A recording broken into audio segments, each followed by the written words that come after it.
ለዚህ አይ ነገሌ ሳይበሉ የሚኖሩ አሉ። ለምሳሌ የሞት ሰዎች አይበሉም ብሎ አንድ ሰው ሊከራከር የሚችል ከሆነ ከመጀመሪያው ውድቅ ይሆናል ማለት ነው። ስለዚህ ግዴታ የሚባለው ነገር ኤክሰፕሽናልን የሆነውን ነገር የማያጠቃልል ለሁሉም የሚሰራ ያንን ይዘን ብንሄድ ጥሩ ነው። እኔ ግን የገረመኝ ለህፃናት እምነትን ይፈጥርላቸዋል። ያ ጥምቀቱ በጥምቀቱ በኩል እምነትን ይፈጥርላቸዋል የሚባለው ነገር በጣም የገረመኝ ነገር ነው። እምነት የሚፈጠርላቸው ለምንድን ነው? ለምንድን ነው እምነት የሚፈጠርላቸው? በጥምቀት ስለሚያድን ካልተጠመቁ ስለማይድኑ ነው አይደል? ኦኬ ህፃናትን እግዚአብሔር እምነት ይፈጥርላቸዋል ከማለት እንዲድኑ አይደል የተፈለገው? እምነት እኮ የሚፈጠረው እምነት እኮ የተሰጠን እኮ ሪስፖንስ እንድናደርግ እኮ ነው። እኛ እኮ እምነት ለእኛ የሚሰጠን እኮ መዳን ከፈቃድ ጋር የሚያዝ ስለሆነ አሜን ብሎ አንድ ሰው መመስከር እንዲችል እኮ ነው አይደለ? እምነት እኮ አስፈላጊ የሆነው አምነን እንድንኖርበት ለዚያ መልስ እንድንሰጥ እኮ ነው።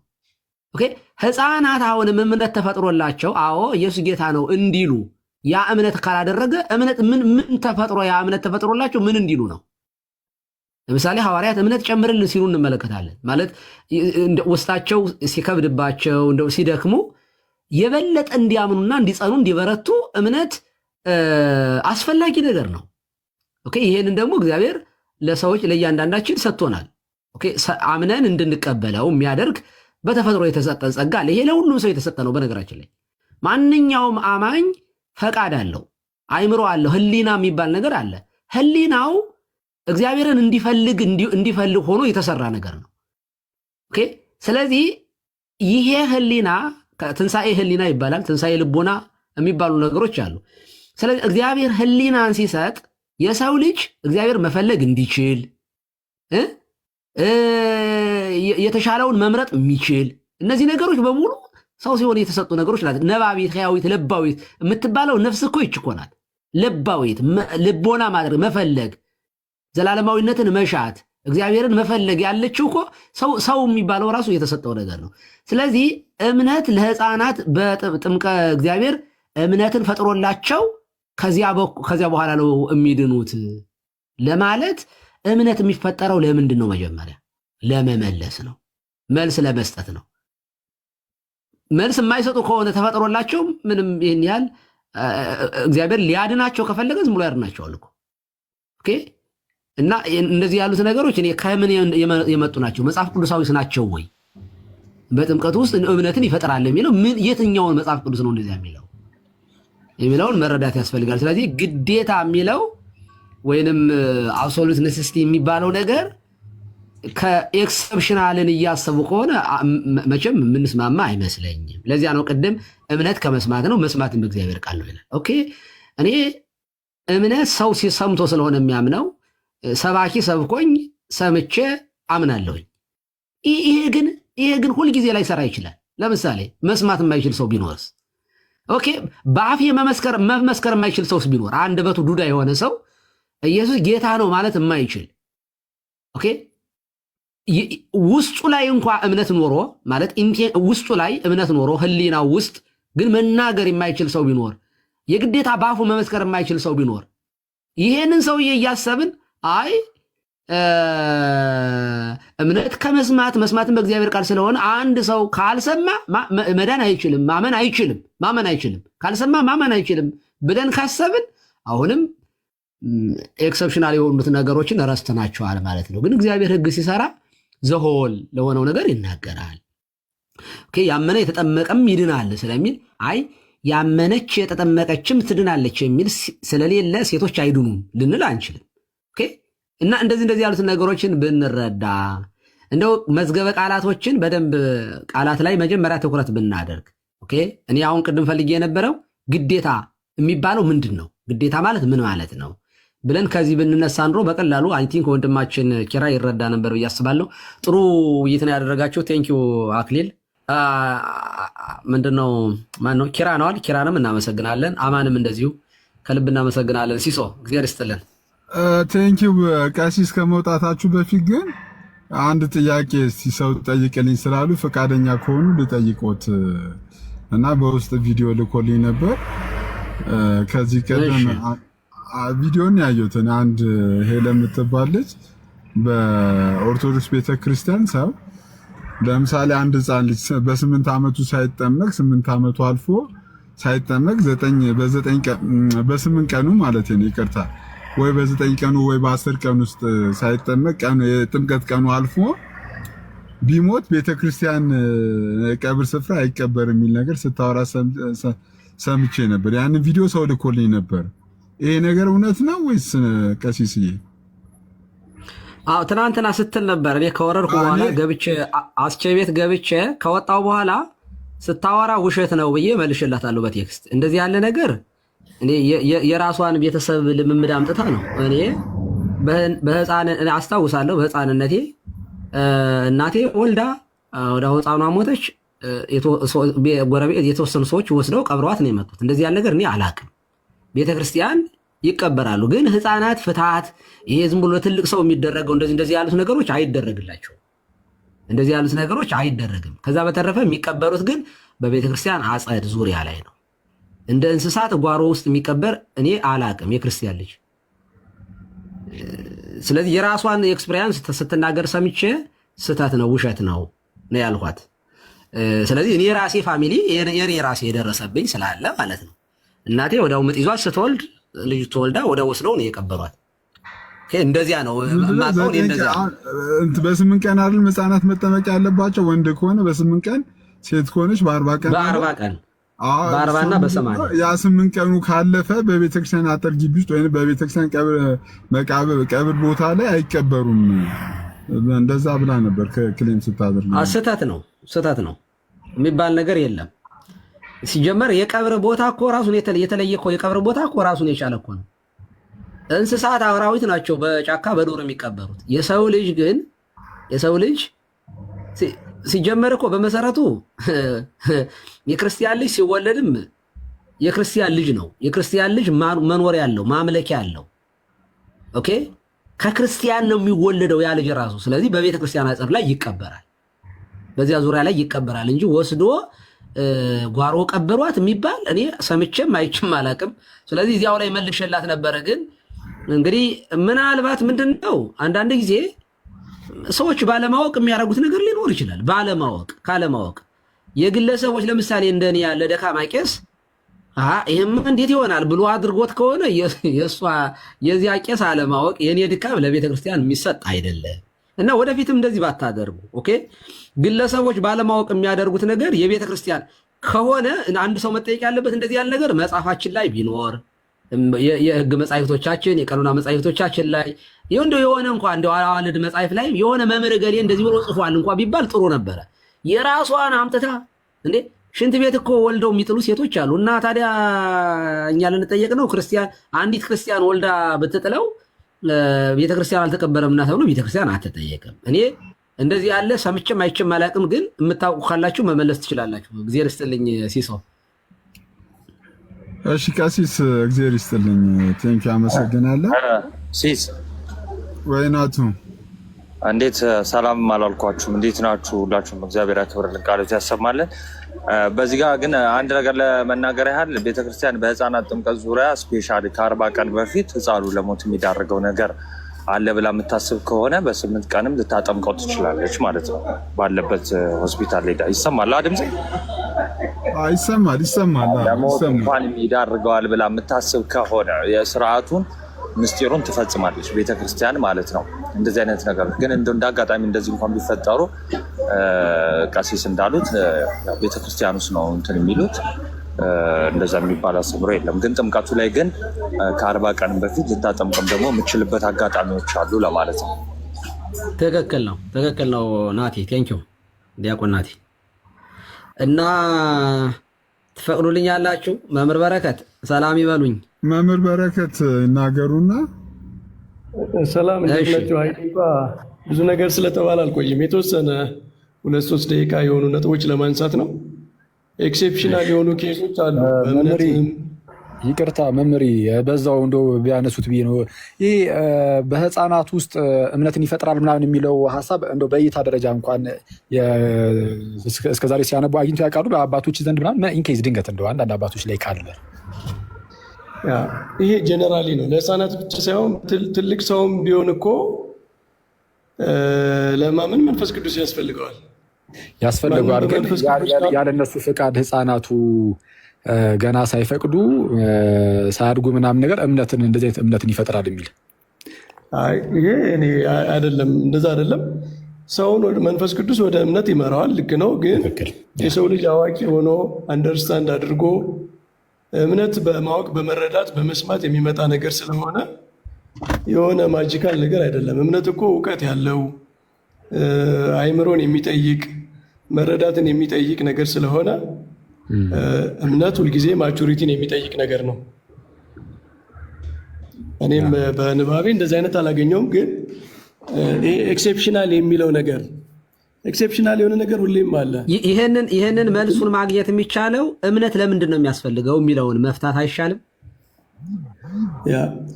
ለምንድን ነው እምነት የሚያስፈልገው? አንድ ሰው እምነት የሚሰጠው አምኖ ምን እንዲያደርግ ነው? እንዲድን ነው። አምኖ እኮ ከእግዚአብሔር ጋር መነጋገር እንዲችል እኮ ነው።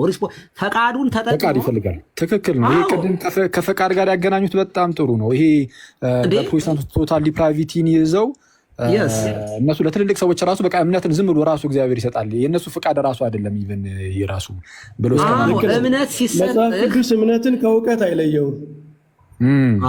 ከፈቃድም እንዲያው እንትኑ ራሱ እምነት ራሱ የእምነት ዋና አስፈላጊነቱ ምንድን ነው?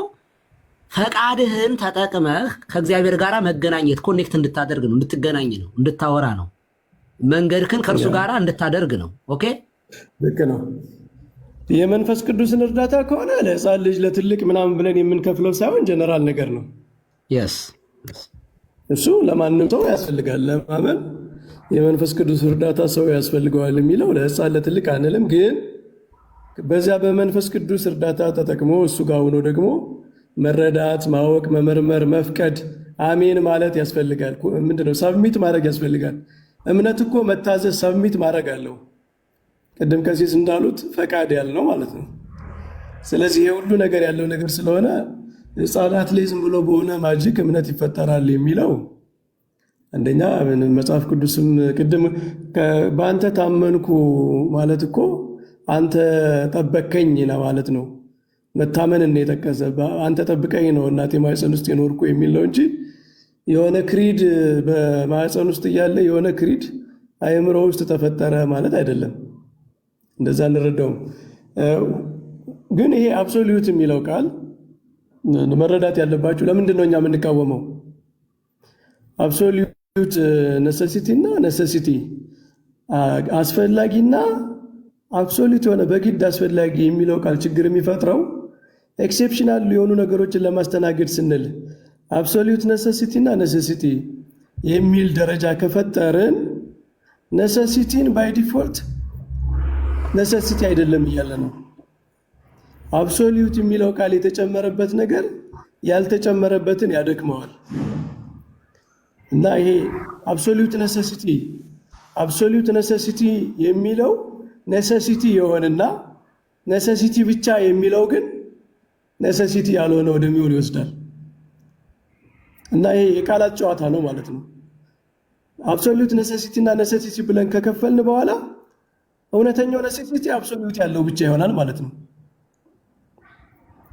አብሶሉት የሌለው ነሰሲቲ ተባለ እንጂ ውሸት ነው ማለት ነው። ምክንያቱም አብሶሉት በሚል ኳሊፋይ ያደረግነው ነገር ነው በእውነት ነሰሲቲ እያልን ነው ማለት ነው። ይሄኛውን ሪላቲቫይዝ እያደረግነው ነው። ከዚያኛው አንጻር ነሰሲቲ አይደለም እያልነው ነው ማለት ነው። ስለዚህ ይሄ በጣም አደገኛ ነው። ነሰሲቲ ብንለውም ኢንዳይሬክትሊ ነሰሲቲ አይደለም እያልን ነው። እና ይሄ ቃላት ጨዋታ ነው። አንደኛ በጥንት ቤተክርስቲያንም አልነበረም፣ በመጽሐፍ ቅዱስም የለም እንዲህ አይነት ግሬድ ማብጀት ለነገረ ድነት ለድነት አስፈላጊ በሆኑ ነገሮች ላይ አብሶሉት ለስ ምናምን እያሉ እየጨመሩ ኳሊፋይ ማድረግ በመጽሐፍ ቅዱስም የለም፣ በትውፊትም በጥንታውያን አባቶችም የለም። እና የቃላት ጨዋታ ነው ማለት ነው። በቃ አብሶሉት የሚለውን አውጥተን ሁለቱንም ኔሴሲቲ ብለን ኤክሴፕሽናል የሆኑ ጉዳዮችን ግን በራሳቸው በሁለቱም በኩል ማስተናገድ ይቻላል። ስለዚህ መምህር በረከት አብሶሉት የሚለው ነገር አያስኬድም እያሉ ነው ያሉት። አብሶሉት አያስፈልግም፣ ሲጀመር አስፈላጊ አይደለም። ተርሙን ነው እሳቸው እያሉ ያሉት። እንደዚህ ተርም እየከፋፈሉ ግሬድ ማበጀት ለእግዚአብሔር አሰራር እዚህ ውስጥ ምን አስገባን? በቃ የተቀበልነውን አንዴ የምናውቀውን እሱን ይዞ መሄድ ነው እያሉ ያሉት። ኤክሴፕሽናል ኬዞችን ለብቻቸው ይዘናቸው ሁሉም አብሶሉትሊ ነሰሰሪ ነው። እንትን ነው መሰለኝ አይ ቲንክ የሆነ የተወሰነ በፕሮቴስታንት ውስጥ ያለው ልዩነት ለማቀራረብ የሚፈጠሩ ቃላት ይመስለኛል። አንዳንዴ ጥምቀት አያድንም የሚለው ቃላት ጂምናስቲክ ናቸው፣ ግን አያስኬዱም። በነገራችን ላይ መምህር አብረው እንዲያዩት ነው። በነገራችን ላይ በህፃናት ጉዳይ ላይ ልጆች የእግዚአብሔር ስጦታዎች ናቸው። በልጆች ጉዳይ ላይ ወላጆች ኃላፊነት አለባቸው። ለምሳሌ በልጆች ምክንያት እግዚአብሔር ወላጆችን ሊጠይቅ ይችላል። ኦኬ፣ በልጆች ምክንያት ገና ምንም አቅም የሌላቸው ልጆች እነዚህን ልጆች በእግዚአብሔር ቤት እንዲያድጉ ከእግዚአብሔር ጋር እየተነጋገሩ ልጅህን በሚሄድበት መንገድ ምራው፣ ሲያድግ ከእርሱ ፈቀቅ አይልም ተብሎ እንደተጻፈ ወላጅ መንገድ እየጠቆመ ባያሳድግ በልጁ ምክንያት ወላጅ ይጠየቃል። ልክ እንደዚህ በተገላቢጦሹ ደግሞ ህፃናት የሚጠመቁ የወላጆቹ እምነት ስላለ ጭምር ነው። ወላጆቹ አምነው ነው የሚወስዱት የወላጆቹን እምነት። ምክንያቱም ሞግዚት መጽሐፍ ቅዱስ ኃላፊነት ይሰጣል፣ ለወላጅ ራይት ይሰጣል እግዚአብሔር። ልክ ነው። የህፃናት ጉዳይ የኪዳን ጉዳይ ነው። በብሉይ ኪዳንም ኪዳኑ ህፃናትን አያስወጣም።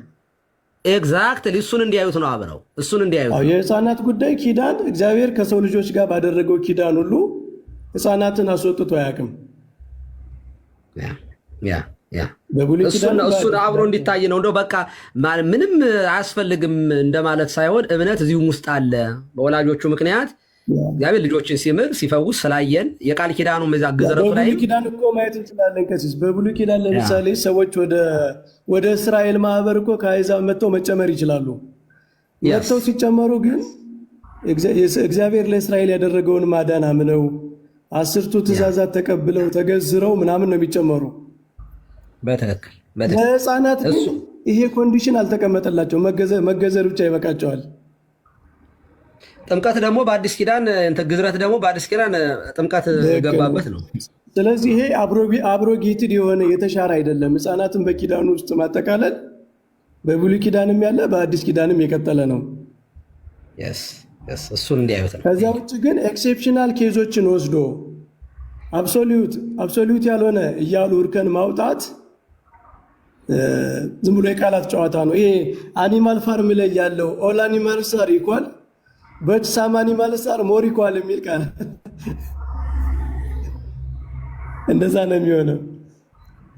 አንድ ሰው ኦል አኒማልስ አር ኢኳል ካለ በኋላ ሳም አኒማልስ አር ሞር ኢኳል ማለት አይችልም። አስፈላጊ ካልነው በኋላ ሌላውን ወስዶ አብሶሉትሊ ነሰሰሪ ነው ካል አስፈላጊ ያልነውን ነገር ጥያቄ ምልክት ውስጥ እየከተት ነው። ስለዚህ ሁሉም አስፈላጊ ነው። ለድነት አስፈላጊ የሆኑ ነገሮች ሁሉ አስፈላጊ ናቸው። ከዚያ ውጭ ግን ኤክሴፕሽናል ኬዞችን ግን እግዚአብሔር ሲጀመር ኤክሴፕሽናል የሆኑ ኬዞችን የሚፈጥራቸው እግዚአብሔር ነው። ኤክሴፕሽን ማለት ሰው ለምሳሌ ያለ እግዚአብሔር ፈቃድ አይሞትም። በሂደት እያለ በትምህርት ላይ እያለ በማመን መንገድ ላይ እያለ ገና ሚስጥራት ሳይደርስ ቢሞት በቃ ይሄ እግዚአብሔር አሰራር ነው። በጥምቀት የሚገኝ ጸጋ እግዚአብሔር በሆነ መንገድ ይሰጠዋል።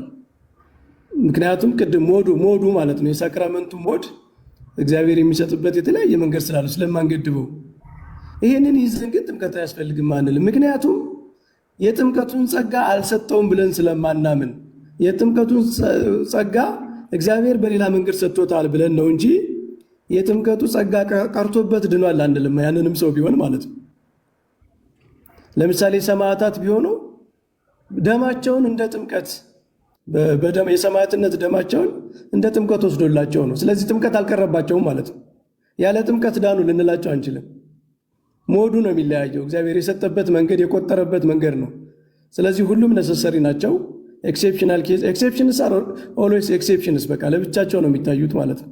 ይህንን ለማለት ነው። ብዙ ስለተባለ እንዳናረዝም። እሺ ቴንኪው ሲሳይ፣ ሰላም እደሩልን። በጣም እናመሰግናለን። እግዚአብሔር ይስጥልን። እሺ ታንቱ ቀሲስ ጆን እንኳን ደህና መጣ። ጆን ከታች ልከልኝ ያስገባሁት ጆን ዘ ባፕቲስት ይላል። ሲሱ ወይ ብሮስኪ በቃ አልውረድ፣ እኔም እንደው ውረድ። እሺ